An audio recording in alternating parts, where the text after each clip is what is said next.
Besides introducing these administrative reforms, Sher Shah introduced revenue reform, which is the most important prominent reform with the system which was later on even pursued by the Mughal emperors and even by the Britishers. The land revenue system, which was introduced by Sher Shah, is called as Rayatwari system, where in which the riots or the farmers themselves had to pay taxes directly to the tax collectors. By introducing this system, he removed the middlemen, the jagirdars, who were oppressing the farmers.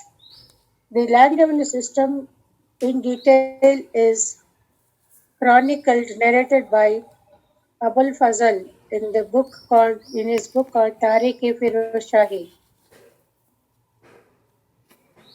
This gives us the information about the land revenue system. According to this Rayatwari system, which is the state, the agricultural land was divided into three categories: good, middling, and bad.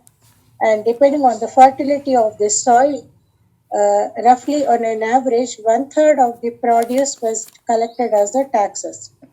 And since Sher Shah removed the middlemen, he appointed direct tax collectors and surveyors to survey the land. Pattas were given to that is, the title deeds were given to the farmers by the government, and from the farmers they were asked to sign kabule, that is the deeds of agreement, that is signifying their acceptance to pay the required revenue. Besides this land revenue, the peasants also had to pay taxes to for the surveyors' fees and for the tax collectors' fees. Sher Shah also provided irrigational facilities by digging canals, dikes, wells, and others, which helped the farmers to produce more asset. In types of calamities, the concession was given for the farmers to pay taxes either in installmental basis, or sometimes it was waived. The taxes were waived off also. This system, which was where the land was surveyed and fixed,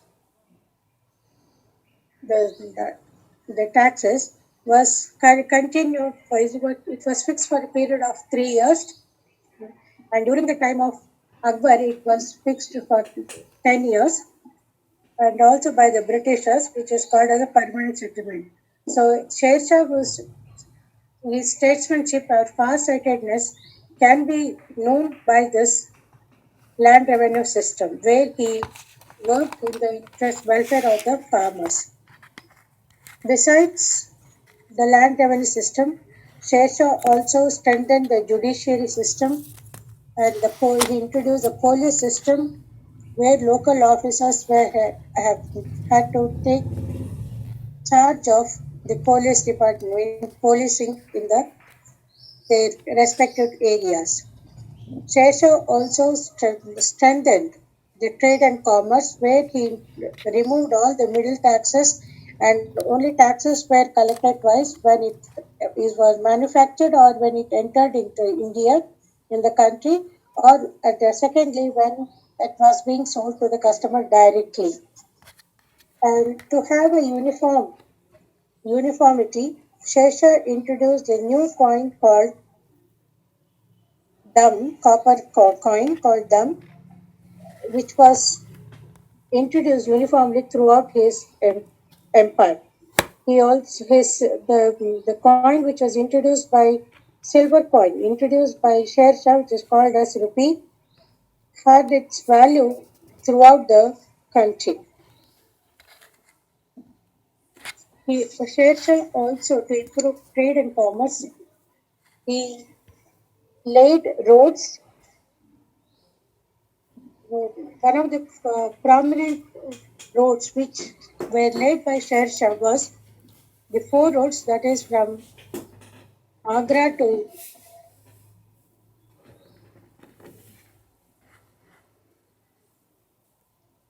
Berhampur, Lahore to Multan, Ag- Agra to Jodhpur and Chittor, and Agra to Lahore.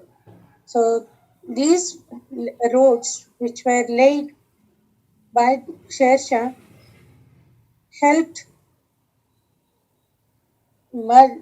traders as well as soldiers to maintain the empire efficiently, and also for the traders to for the traveling. On all these routes, on both sides, Sher Shah nearly constructed 1700 sarais, and each sarais had a separate quarters for Hindus and Muslims. And nearby the sarais, a mosque also was constructed, which was looked after by the Shikdar. Sher Shah also introduced the intelligence department, and the head of this intelligence department was called as Darogai Dak Chowki, who appointed spies, collected informations from these other spies. Sher Shah was supposed to be one of the another most prominent emperor during the medieval period, who also have followed, said to have followed the policy of toleration. He,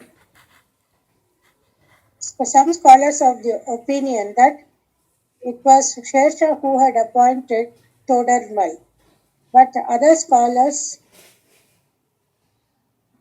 like Dr. Tripathi and others, they are of the opinion that Sher Shah had fought jihad against the Rajput rulers as such.